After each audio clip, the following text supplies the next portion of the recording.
Ex-presidente Fernando Collor de Mello é detido e contraria sua defesa ao dizer que não tem problemas de saúde. Relator da reforma do Código Eleitoral propõe que políticos sejam proibidos de se reeleger logo que terminam os mandatos. Mais de 60% dos brasileiros não procuram atendimento médico por causa das falhas no sistema e da facilidade da automedicação. Operação recupera parte do dinheiro desviado no mês passado dos aposentados e pensionistas. Sancionada lei que prevê o uso de tornozeleira eletrônica por aqueles que praticam violência doméstica. Governo da China volta a desmentir presidente dos Estados Unidos Donald Trump sobre negociações das tarifas. O ex-técnico da seleção brasileira Dorival Júnior diz sim ao Corinthians. E o Rio Grande do Sul volta a ser iluminado por uma chuva de meteoros. É agora no Jornal das 22.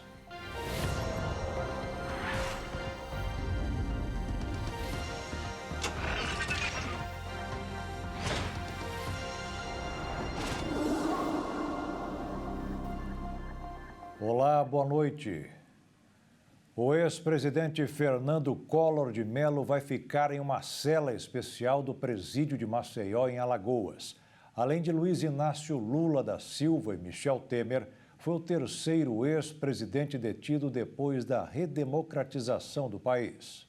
O ex-presidente Fernando Collor foi preso na madrugada desta sexta-feira para cumprir a pena de 8 anos e 10 meses de prisão, conforme determinado pelo ministro Alexandre de Moraes do Supremo Tribunal Federal. A detenção ocorreu por volta das 4 horas da manhã no aeroporto de Maceió, capital alagoana, onde ele se dirigia para Brasília. A defesa afirmou que a ida à capital federal tinha como objetivo o cumprimento espontâneo da decisão judicial. A condenação de Collor, proferida em 2023, é resultado de um processo relacionado à Operação Lava Jato. Ele foi acusado de receber 20 milhões de reais em propinas entre 2010 e 2014 para favorecer contratos da BR Distribuidora subsidiária da Petrobras. A denúncia foi apresentada pela Procuradoria-Geral da República em 2015, quando Collor ainda era senador. Na ocasião, também foram acusados os empresários Luiz Pereira Duarte de Amorim e Pedro Paulo Ramos, apontado como operador do esquema. Inicialmente, o STF fixou a pena de Collor em 8 anos e 10 meses, com 90 dias multa. No entanto,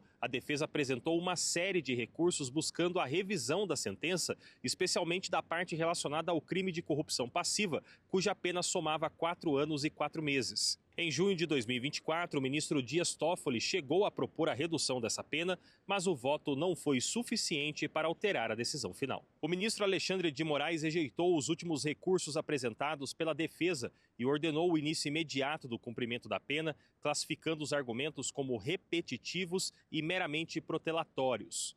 O julgamento da decisão teve início nesta sexta-feira em plenário virtual do STF, mas foi interrompido após pedido do ministro Gilmar Mendes. A discussão, agora suspensa, será retomada em sessão presencial, ainda sem data definida. Apesar da suspensão do julgamento, a ordem de prisão segue válida. Segundo o diretor-geral da Polícia Federal, Andrei Rodrigues, Collor continuará custodiado na Superintendência da Polícia Federal em Maceió até que o STF determine o local definitivo para o cumprimento da pena. O ex-presidente está em uma sala especial, separada da carceragem comum, e a prisão foi realizada de forma discreta. Outro julgamento do caso de Débora Rodrigues, acusada de participação nos atos de 8 de janeiro, contou com uma divergência entre os ministros Luiz Fux e Alexandre de Moraes. Fux votou pela condenação da cabeleireira a 1 ano e 6 meses de prisão pelo crime de deterioração de patrimônio tombado previsto na Lei de Crimes Ambientais. Ele também defendeu a absolvição da ré quanto às acusações de tentativa de golpe de Estado, abolição violenta do Estado Democrático de Direito, dano qualificado e associação criminosa armada. Débora Rodrigues foi presa em março de 2023 durante a Operação Lesa Pátria e atualmente cumpre prisão domiciliar. A principal acusação contra ela se baseia na pichação da frase "perdeu o mané"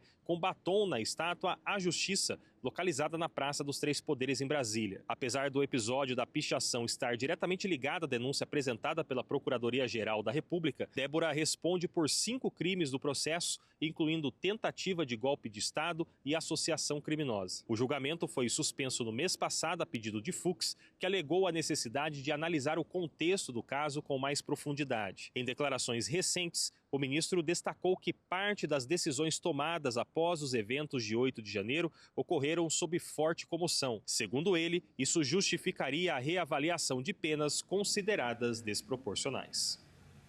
E Fernando Collor desmentiu a sua defesa quando os advogados alegaram que ele deveria ficar em prisão domiciliar por enfrentar graves problemas de saúde como Parkinson.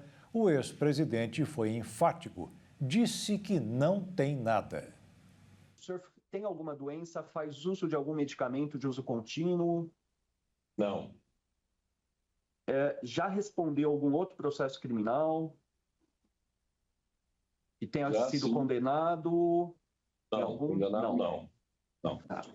Em relação às circunstâncias agora do cumprimento do mandado de prisão, houve alguma irregularidade por parte dos policiais que deram cumprimento à ordem de prisão? Tem uma. O senhor foi preso às 4 horas da manhã, foi o que a imprensa pelo menos divulgou, por volta desse horário. Volta desse horário. E o senhor se encontrava onde nesse horário? Só para constar. Eu estava no aeroporto embarcando para Brasília para me apresentar às autoridades judiciárias. Então o senhor não se encontrava na residência do senhor. É esse ponto que eu queria deixar claro, a questão em relação ao horário em que se deu a prisão. Perfeito. Os 5 ministros da primeira turma do Supremo Tribunal Federal condenou a cabeleireira Débora Rodrigues dos Santos a 14 anos de prisão. O crime dela foi pichar com um batom a frase "Perdeu Mané" na Estátua da Justiça durante as manifestações do dia 8 de janeiro de 2023. Houve divergência com relação à duração da pena. 3 ministros votaram a favor dos 14 anos. Alexandre de Moraes, Flávio Dino e Carmen Lúcia. Cristiano Zanin considera suficientes 11 anos e Luiz Fux apenas 1 ano e meio. Os advogados disseram que vão recorrer. O ministro Flávio Dino, do STF, deu um prazo de 10 dias úteis para que a Câmara dos Deputados e o Senado Federal dê explicações sobre como será realizada a identificação dos autores das emendas de comissão e das emendas parlamentares. No ano passado, o ministro Flávio Dino chegou a suspender o pagamento de 4 bilhões e 200 milhões de reais em emendas após o Congresso enviar um ofício assinado por 17 líderes ao governo, com inclusão de novas indicações, mesmo após a aprovação da ata. Em diversas decisões, o ministro vem frisando que as reuniões das comissões e das bancadas para deliberação sobre emendas devem ter sempre registros em ata, para dar transparência ao nome do parlamentar que solicitou determinado repasse. Existem 4 tipos de emendas ao orçamento: individuais, feitas por um parlamentar, de bancada, que representam os estados, de comissão, que é proposta por comissões do Congresso, e de relator. O chamado orçamento secreto usa as emendas de relator, identificadas pelo código RP9. Elas são inseridas pelo relator geral do orçamento, que muda a cada ano. Antes, essas emendas serviam apenas para ajustes técnicos, mas a partir de 2020, passaram a direcionar bilhões de reais, muitas vezes sem transparência e com suspeita de corrupção. Para o ministro Flávio Dino, a resolução permite a interpretação de que a indicação de emendas não é reservada ao monopólio dos líderes partidários e, portanto, não descumpre as decisões da Corte. Agora, um novo capítulo da emenda está vindo à tona. A Associação Contas Abertas, a Transparência Brasil e a Transparência Internacional, no entanto, já indicaram falhas na resolução aprovada pelo Legislativo para regulamentar o plano, como falta de critérios e de identificação dos autores das emendas. Um dos trechos questionados permite que presidentes das comissões, coordenadores das bancadas estaduais, alterem emendas já aprovadas em ata, caso necessário, sem definir o que se enquadra nessa necessidade. Desta maneira, abre-se margem para que vontades individuais se sobreponham a decisões coletivas, comprometendo a legitimidade do processo legislativo orçamentário. Diante dessas informações, em mais um movimento sobre emendas parlamentares no Supremo Tribunal Federal, o ministro Flávio Dino determinou que o Congresso Nacional dê explicações sobre como será realizada a identificação dos autores das emendas de comissão e bancadas, quando houver mudança na destinação dos recursos. Câmara dos Deputados e Senado têm até 10 dias úteis, a partir de hoje, para prestar as informações. Além disso, o ministro também pediu que a Advocacia Geral da União dê orientações sobre o uso de cadastro integrado de projetos de investimento. O sistema reúne informações sobre projetos de infraestrutura financiados com recursos do governo federal. Mantido pela Secretaria de Gestão e Inovação do Ministério da Gestão e da Inovação em Serviços Públicos, a plataforma permite, por exemplo, a geolocalização dos investimentos. E a seguir, a conta de luz vai subir no mês que vem. E mais de 60% dos brasileiros não procuram atendimento médico por causa das falhas no sistema e da facilidade da automedicação.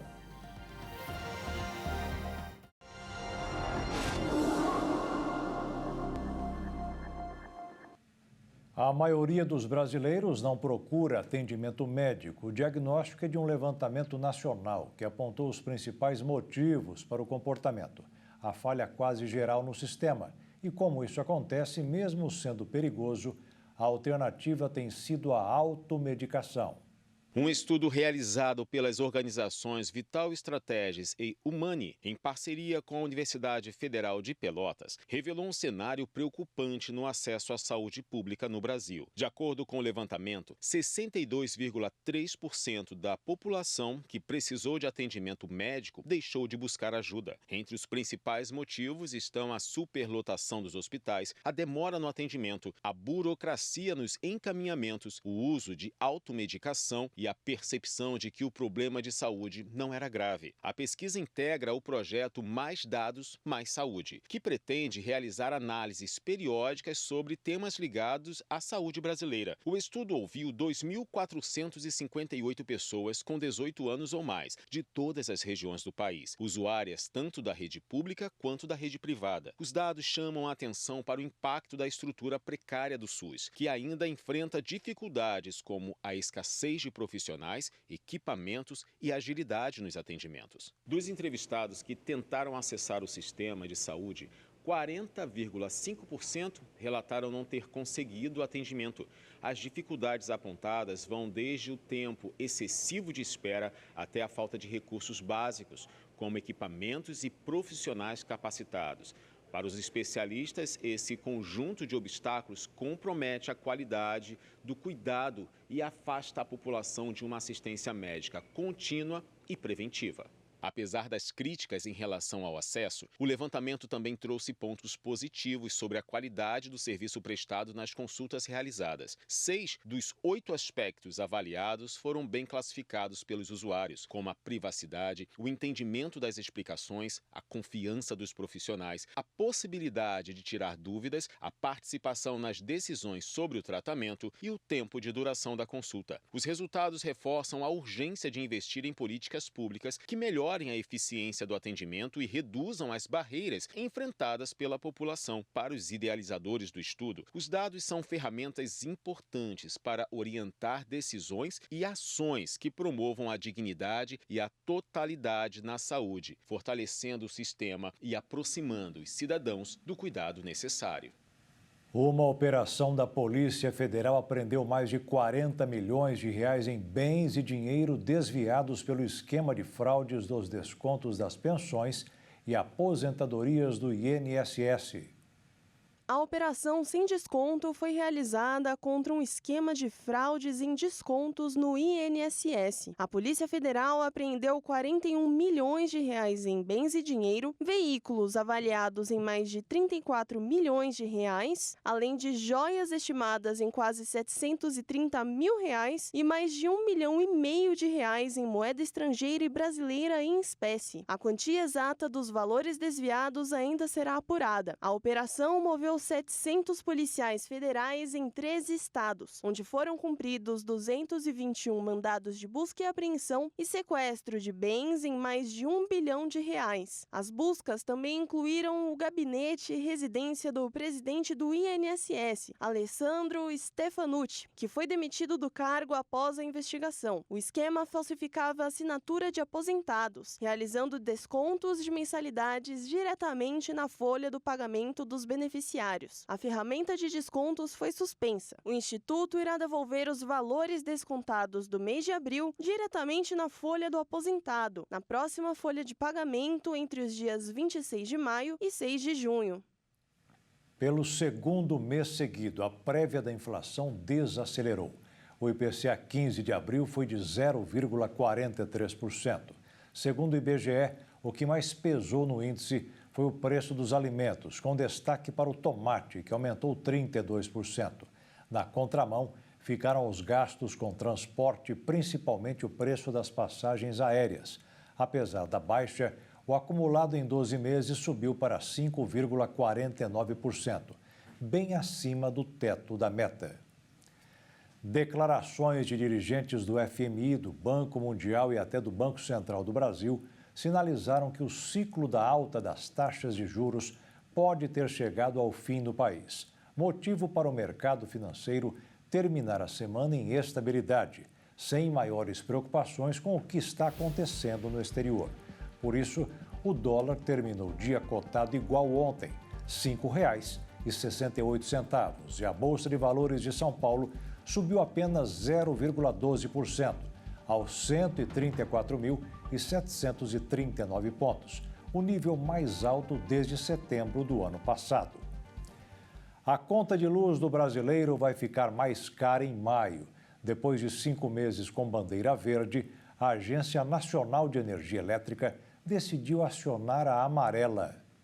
A Agência Nacional de Energia Elétrica, a ANEEL, decidiu implementar a bandeira tarifária amarela nas contas de energia no mês de maio. Com isso, os consumidores terão custo extra de R$ 1,88 a cada 100 kWh consumidos. Segundo a agência, a decisão foi tomada devido à redução das chuvas em razão da transição do período chuvoso para o período seco do ano. Criado em 2015 pela ANEEL, o sistema de bandeiras tarifárias reflete os custos variáveis da geração de energia elétrica. Divididas em níveis, as bandeiras indicam quanto está custando para o Sistema Interligado Nacional gerar a energia usada nas residências, em estabelecimentos comerciais e nas indústrias. Quando a conta de luz é calculada pela bandeira verde, não há nenhum acréscimo. Quando são aplicadas as bandeiras vermelha ou amarela, a conta sofre acréscimos a cada 100 kWh consumidos. Desde dezembro do ano passado, a bandeira tarifária vinha permanecendo verde, ou seja, sem cobranças extras. O acionamento da bandeira amarela em maio já vinha sendo previsto por consultorias, que apontavam também a possibilidade de custos ainda maiores nos próximos meses, com bandeiras vermelha 1 e 2 nos próximos meses. O Ministério do Trabalho e Emprego anunciou que as empresas terão que se adaptar a medidas para identificar e reduzir fatores sobre a saúde mental dos trabalhadores. A nova lei entrará em vigor em 26 de maio deste ano, por enquanto, em caráter educativo e de orientação. De acordo com a pasta do Trabalho, já existe uma multa padrão para em caso de descumprimento da NR1, que varia entre R$ 693,11 a R$ 6.395,56, dependendo do número de empregados da organização e da gravidade de infração. Também foi anunciado o lançamento de um guia com orientações sobre os fatores de risco psicossociais, além da previsão de um manual técnico em até 90 dias para esclarecer dúvidas. As empresas devem iniciar ações educativas para mapear riscos psicossociais, mas não serão punidas por descumprimento imediato. A fiscalização poderá ocorrer, mas dentro da lógica de dupla visita. Primeiro um alerta, depois possível multa em caso de reincidência. Um manual técnico com orientações detalhadas deverá ser publicado em até 90 dias.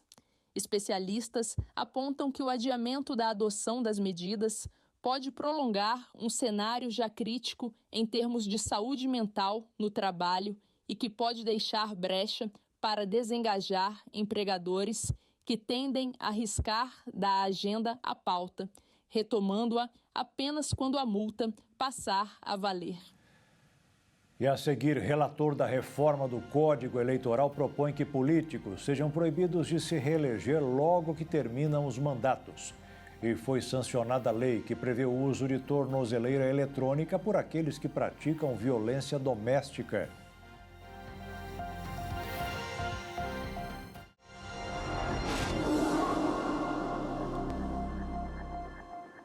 O presidente Lula sancionou lei que prevê tornozeleira eletrônica como opção de medida cautelar contra acusados de violência doméstica. A medida já foi publicada no Diário Oficial da União.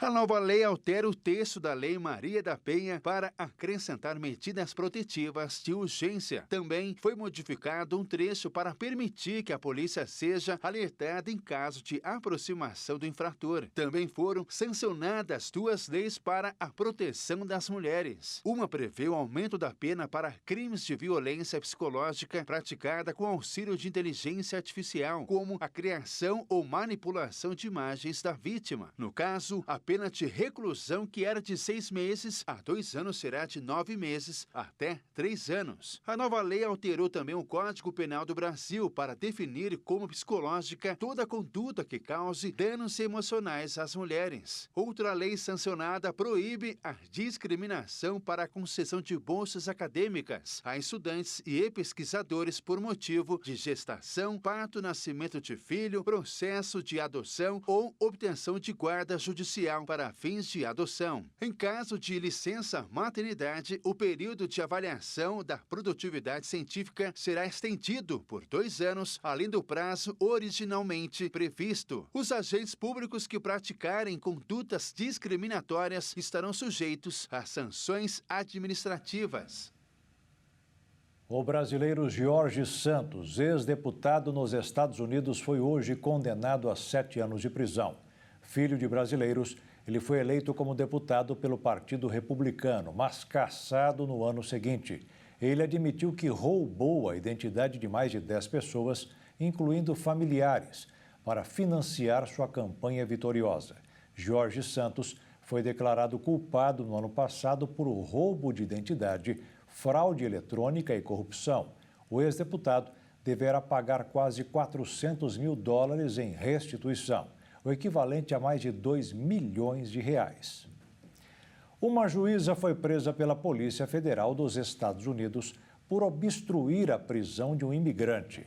Na semana passada, a magistrada teria desviado intencionalmente os agentes, permitindo que o migrante ilegal escapasse da prisão. O diretor do FBI, a Polícia Federal dos Estados Unidos, Kash Patel, confirmou no X que uma juíza foi presa por obstruir a prisão de um imigrante. A juíza Rena Dungan enfrenta 2 acusações por obstrução e ocultação do indivíduo da prisão. Uma operação migratória na semana passada em que a magistrada teria desviado intencionalmente os agentes encarregados do alvo, permitindo que o imigrante ilegal invadisse a prisão. O diretor do FBI acrescentou que o imigrante foi preso após uma perseguição a pé, está sob custódia desde então, destacando que a obstrução da juíza aumentou o perigo para as pessoas que estavam ali. Desde que assumiu a Casa Branca, o presidente Donald Trump tem enviado muitos imigrantes ilegais para as prisões, principalmente para a mega prisão de El Salvador, e fez uma promessa dizendo: se vocês não saírem, nós os caçaremos, os prenderemos, e vocês podem acabar nessa prisão de El Salvador. Vários juízes federais e estaduais têm suspendido algumas das medidas adotadas pelo presidente americano Donald Trump, em particular as relacionadas à sua tentativa de exercer poderes sem precedentes na deportação de imigrantes. Além dos magistrados, o governo federal tem enfrentado grupos de direitos e democratas que dizem que a Casa Branca está passando por cima ou ignorando direitos consagrados constitucionalmente ao se apressar para deportar os imigrantes, às vezes sem direito a uma audiência. O advogado da juíza Dungan disse durante a audiência que a juíza lamenta profundamente e protesta a sua prisão. Ela foi presa em nome da segurança pública. Essa detenção representa uma escalada no foco do governo Trump na conduta dos juízes, particularmente no que se refere à aplicação da lei de imigração. O Departamento de Justiça afirmou que investigará quaisquer autoridades regionais que não auxiliem as autoridades federais em questões de imigração. O senador Marcelo Castro, do MDB do Piauí, é relator do projeto de lei complementar que propõe a reforma das normas eleitorais e processuais no país. O senador defendeu o uso de urnas eletrônicas na sessão da Comissão de Constituição, Justiça e Cidadania do Senado. Durante a audiência, o senador Marcelo Castro tratou de dois temas: desincompatibilização, inexigibilidades e crimes eleitorais, e do sistema eletrônico de votação. Durante a sessão, o relator descartou a substituição do voto eletrônico e usou as eleições municipais de 2024 para ilustrar seu argumento.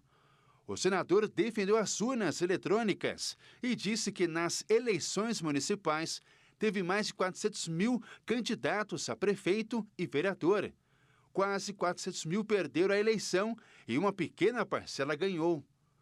Não há uma única ação judicial no Brasil de alguém questionando que tenha perdido a eleição por fraude em urna eletrônica.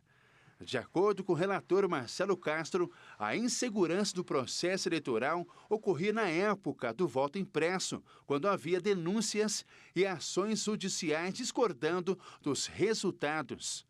O senador Marcelo Castro já apresentou 4 relatórios no âmbito da atualização do Código Eleitoral. O texto tem 898 artigos, que substituem trechos de 7 legislações diferentes.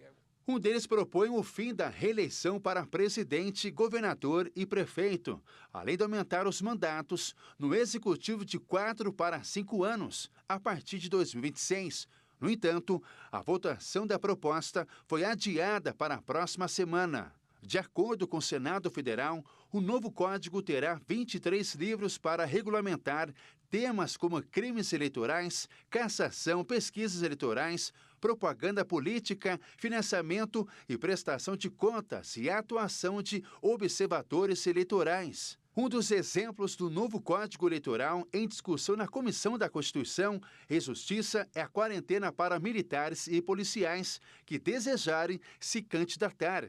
Esses profissionais podem ser obrigados a se afastar das atividades 4 anos antes de se candidatar. Na reunião, convidados e senadores também discutiram a ampliação da prerrogativa e se propor a ação penal eleitoral. E veja a seguir, o ex-técnico da seleção brasileira, Dorival Júnior, diz sim ao Corinthians. E o Rio Grande do Sul volta a ser iluminado por uma chuva de meteoros.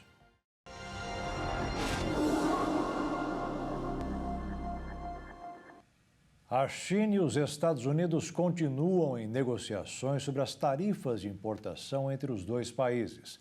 Mas a frase animadora para os mercados, repetida várias vezes pelo presidente Donald Trump, parece não ter um fundo muito nítido de verdade. A China voltou a negar declarações do presidente americano Donald Trump sobre a existência de negociações em andamento entre os dois países para a resolução da disputa tarifária. Em comunicado divulgado pela Embaixada da China nos Estados Unidos e inclusive publicado na rede social X, o Ministério das Relações Exteriores chinês foi enfático ao afirmar que, abre aspas, China e Estados Unidos não estão realizando nenhuma consulta ou negociação sobre tarifas e que os Estados Unidos devem parar de criar confusão, fecha aspas.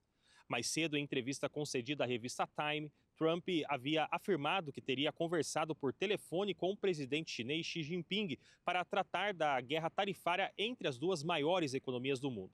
Segundo o presidente norte-americano, a iniciativa teria partido do próprio líder chinês. No entanto, Trump não especificou quando a ligação ocorreu, nem deu detalhes sobre o conteúdo da conversa. Ele destacou apenas que não considera a atitude de Xi Jinping um sinal de fraqueza, acrescentando ainda que consideraria uma vitória se as tarifas fossem mantidas em 50% e que espera a assinatura de acordos comerciais dentro de 3 ou 4 semanas. O governo chinês reforçou que está se preparando para possíveis cenários extremos nas relações comerciais com os Estados Unidos. De acordo com um comunicado oficial do Ministério do Comércio da China, o país está desenvolvendo um plano de emergência para mitigar riscos decorrentes da escalada nas tensões tarifárias. A nota ressalta a necessidade de elevar a consistência política e adotar uma abordagem sistêmica com foco na prevenção e gestão de riscos relacionados ao comércio internacional.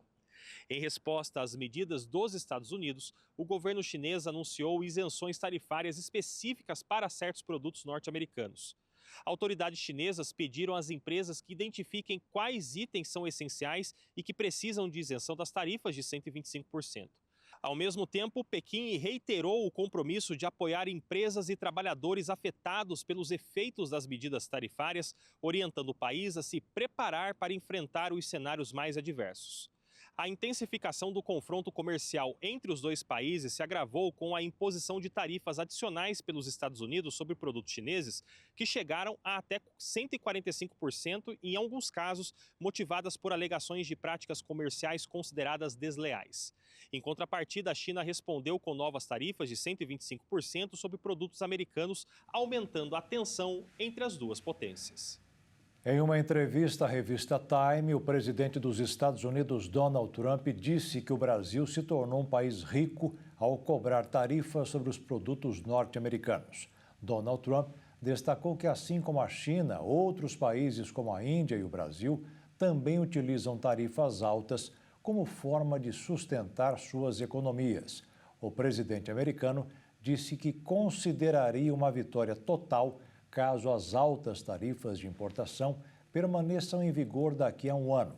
De acordo com ele, se isso acontecer, os Estados Unidos estará ganhando uma fortuna. A partir de hoje, os trabalhadores vão poder pedir o novo empréstimo consignado direto com os canais eletrônicos dos bancos habilitados. E quem tem empréstimo ativo também vai poder mudar para uma nova linha, mas só em junho. A Federação Brasileira de Bancos informou que as maiores instituições financeiras devem passar a oferecer esse tipo de crédito de forma consistente em suas plataformas, o que deve aumentar a competitividade. A nova linha de crédito consignada para trabalhadores com carteira assinada passou a ser oferecida diretamente nos canais dos bancos. Os trabalhadores também continuam com a opção de contratar o empréstimo por meio do segundo aplicativo da carteira de trabalho digital, por meio do Ministério do Trabalho e Emprego. Quem já tem o consignado ativo com outro contrato também vai poder fazer uma migração para a nova linha de crédito do trabalhador. A portabilidade pode ser solicitada pela carteira de trabalho digital ou no próprio banco, caso o trabalhador tenha uma dívida. Já a troca de dívida entre bancos só será liberada no dia 6 de junho. O Banco do Brasil informou que o consignado pode ser simulado e contratado diretamente por seus canais digitais, incluindo app, internet banking e terminais de autoatendimento, além das agências bancárias. A vantagem dessas contratações é que apresentam uma taxa média de juros bastante inferior às taxas do empréstimo pessoal, do parcelamento do rotativo do cartão de crédito e de empréstimos em financeiros. O desconto das parcelas é feito mensalmente na folha de pagamento, o que serve como uma garantia para a instituição financeira, permitindo que os juros cobrados sejam mais baixos do que em outras modalidades. Segundo o Ministério do Trabalho, a estimativa é que os desembolsos para o empréstimo superem os 100 bilhões de reais até junho. A Polícia Militar prendeu 2 homens e apreendeu um adolescente que assaltaram uma farmácia em São Paulo. O trio roubou mais de R$60 mil em caixas de medicamentos. Segundo a Secretaria de Segurança Pública, os 3 assaltantes invadiram a farmácia durante a madrugada. O alvo do crime foi mais de R$60 mil em caixas de medicamentos para o controle de diabetes e obesidade. O caixa também foi vasculhado e ao menos R$3 mil em dinheiro foi levado pelo trio. A Polícia Militar foi acionada e os assaltantes foram detidos no local. As caixas de medicamentos e a quantidade de dinheiro foram devolvidas para o representante da farmácia. A polícia polícia também apreendeu um carro roubado, que seria o veículo usado para a fuga dos suspeitos. A investigação segue em andamento. Um dos suspeitos já cumpriu medidas socioeducativas na Fundação Casa, devido a delitos anteriores. O caso foi registrado e o trio poderá responder por roubo, receptação de veículo e corrupção de menores. A Polícia Federal prendeu nesta sexta-feira 4 policiais civis em Santo André, no ABC Paulista, suspeitos de cobrar propinas para não investigar funqueiros que estariam promovendo rifas ilegais. As prisões foram realizadas em decorrência das investigações feitas a partir de operações deflagradas em março e dezembro do ano passado contra uma organização criminosa criada para arrecadar propina dentro de uma repartição policial. Naquela ocasião, um policial civil foi preso preventivamente e outro afastado do serviço. Hoje, os 4 detidos foram alvos de uma operação conjunta da Polícia Federal com o Ministério Público de São Paulo, com o apoio da Corregedoria da Polícia Civil Paulista. Os mandados foram expedidos pela Justiça, que ainda decretou a quebra de sigilo bancário dos investigados. Os suspeitos são do 6º Distrito Policial da cidade. Também foram cumpridos mandados de busca e apreensão em endereços de Santo André e Mauá. As defesas dos 4 policiais que ainda não tiveram seus nomes divulgados ainda não se pronunciaram. As mortes provocadas por acidente de trânsito aumentaram nos 3 primeiros meses do ano no estado de São Paulo. Ao todo, foram quase 1.500 vítimas. Na capital, o número registrou uma ligeira queda. O resultado é atribuído principalmente às ações de fiscalização do Detran, que realiza vários comandos nas ruas para dosar o nível de álcool dos motoristas, checar o estado dos veículos e a maneira como o motorista dirige. No ano passado, 400 mil pessoas foram paradas nos comandos. Já o número de mortes de pedestres aumentou em relação ao trimestre anterior. Este ano, foram 80 vítimas, 8 a mais do que no ano passado. Estes números batem de frente com o comparativo do estado. A soma do trimestre foi de 208 falecimentos, 5% a menos do que no ano passado. Com relação aos motociclistas, também houve um aumento no mês de março, com 239 vítimas e 625 nos 3 primeiros meses. Por outro lado, os óbitos ocasionados por automóveis reduziram quase 2% no terceiro mês e 12% no trimestre. Um novo estudo aponta que a diabetes gestacional pode impactar o neurodesenvolvimento das crianças. O levantamento foi feito com mulheres do mundo inteiro. Um novo estudo internacional publicado na revista Lancet reforça as preocupações em torno do diabetes gestacional, uma condição que afeta uma parcela significativa de mulheres durante a gravidez. A pesquisa analisou mais de 200 estudos envolvendo 56 milhões de gestações em todo o mundo e concluiu que filhos de mães com diabetes gestacional têm risco aumentado de desenvolver transtornos de neurodesenvolvimento, como TDAH, autismo e deficiência intelectual. Embora os pesquisadores não tenham identificado uma relação de causa direta, os dados mostram que os filhos de mulheres com diabetes na gestação têm 28% mais chances de apresentar algum tipo de distúrbio no desenvolvimento neurológico. O risco é ainda maior quando a mãe já era diabética antes da gravidez ou quando o quadro exigiu o uso de medicação para controle da glicose. Mesmo com ajustes nos dados para considerar fatores como idade materna, o índice de massa corporal, os resultados se mantiveram consistentes. A hipótese dos cientistas é de que os altos níveis de açúcar no sangue durante a gravidez podem afetar a expressão genética do feto ou provocar inflamações que interferem na formação cerebral. Estudos anteriores já indicavam que a hiperglicemia eleva o risco de mais formações no sistema nervoso central, como anencefalia e espinha bífida, o que reforça a necessidade de monitoramento da saúde metabólica durante a gestação. Durante as evidências, especialistas defendem a ampliação da triagem para o diabetes entre mulheres em idade fértil, especialmente entre os 20 e 30 anos. A detecção precoce da condição pode reduzir os riscos tanto para a mãe quanto para o bebê, além de permitir intervenções adequadas antes e durante a gravidez. A alimentação equilibrada e a prática regular de atividades físicas são medidas importantes para manter os níveis de glicose sob controle. Além da triagem, as diretrizes médicas médicas recomendam acompanhamento nutricional para gestantes com diabetes, priorizando uma dieta rica em vegetais, proteínas magras e grãos integrais. O uso de insulina, quando necessário, é considerado seguro e eficaz, com acompanhamento adequado. É possível minimizar os impactos da doença e garantir um desenvolvimento mais saudável para a criança. O desmatamento da Amazônia Legal registrou um aumento entre agosto de 2024 a março de 2025. O levantamento do Imazon apontou que mais de 2.000 quilômetros quadrados de floresta foram derrubados no período. De acordo com o Instituto de Pesquisa Imazon, o desmatamento na Amazônia Legal registrou um aumento de 17,8% em 7 meses. No mesmo período, a degradação florestal subiu 329% e bateu um recorde histórico. O desmatamento é a remoção total da vegetação para atividades como agricultura ou pecuária.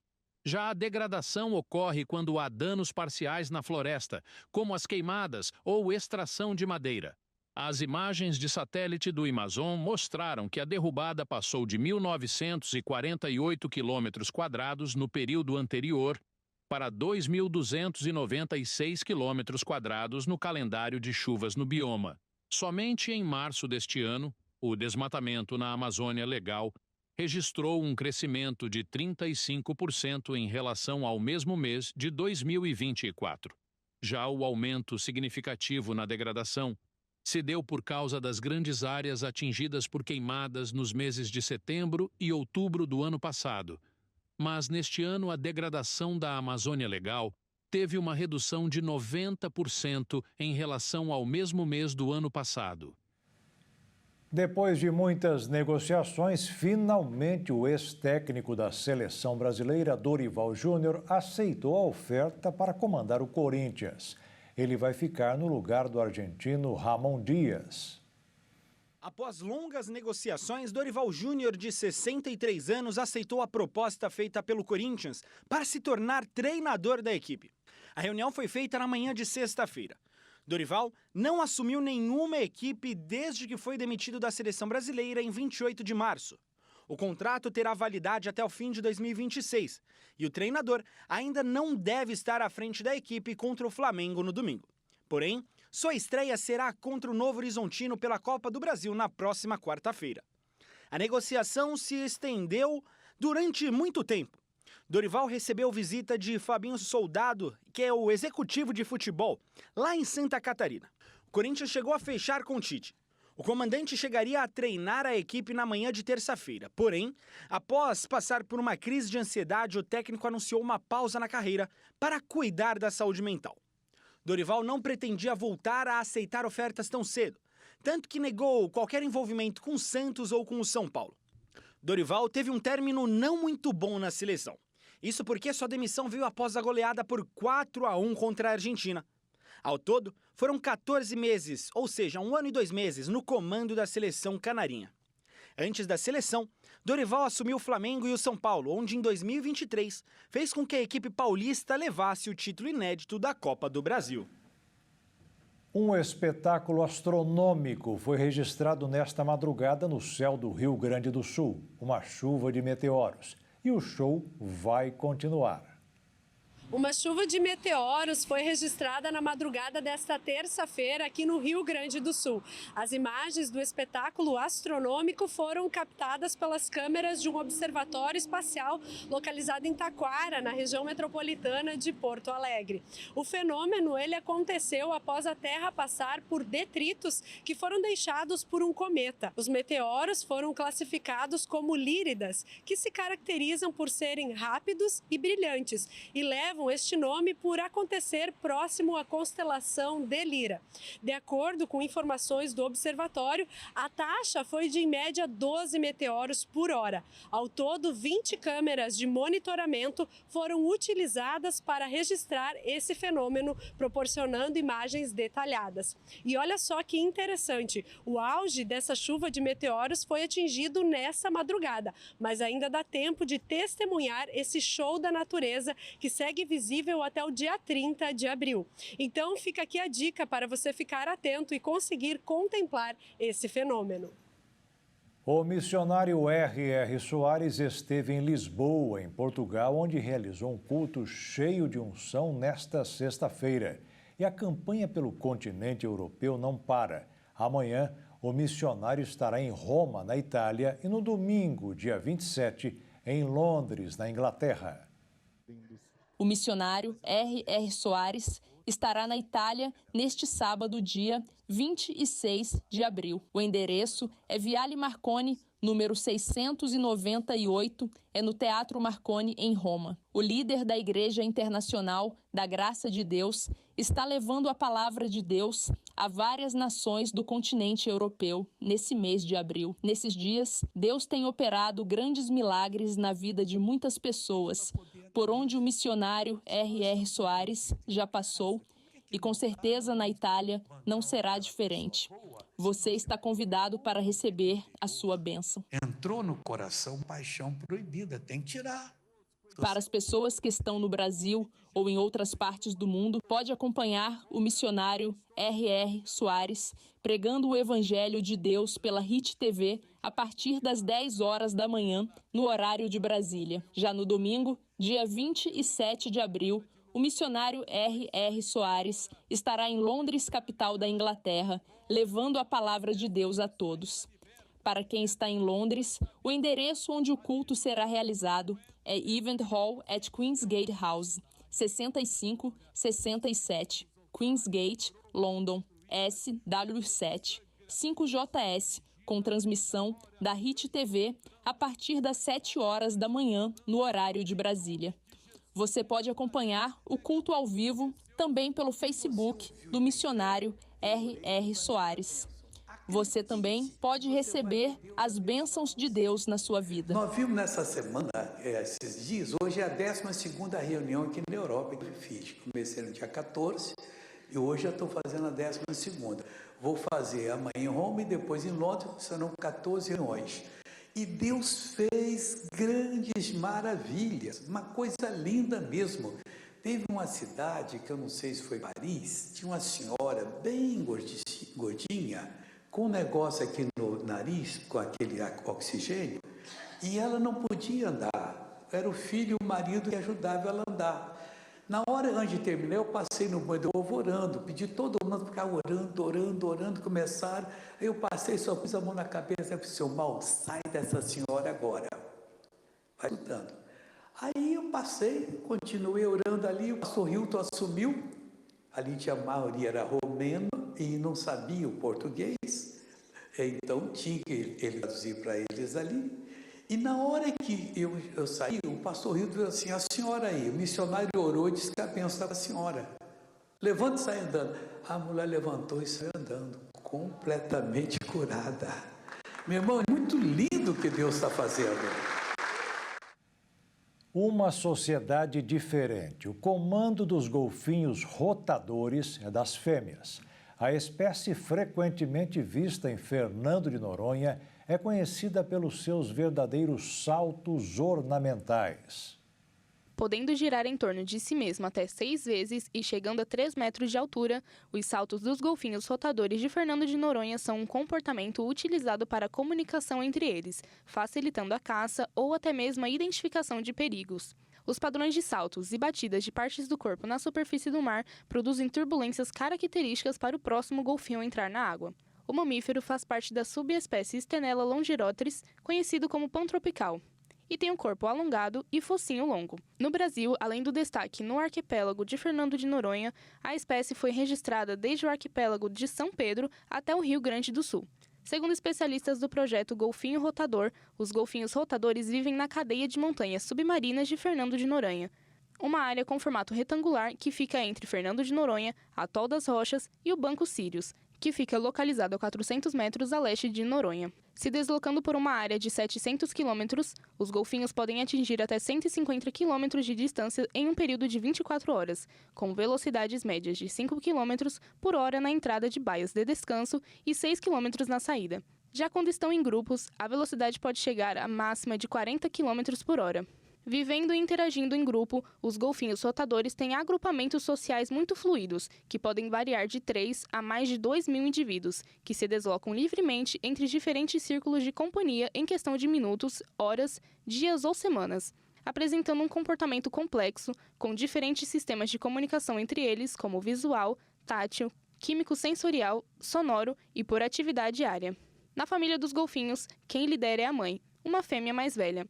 Já a figura paterna não existe. O agrupamento familiar é composto somente pela mãe, irmã e irmãos apenas. E os machos adultos vão se associando nessas derivações. Ao longo de anos de estudos, os especialistas do projeto Golfinho Rotador observaram uma clara diminuição no tempo de permanência dos golfinhos ao longo dos anos, correspondente ao aumento do turismo náutico e impactando de forma negativa os golfinhos rotadores em Fernando de Noronha, ou em épocas mais chuvosas, que acontecem de março a junho.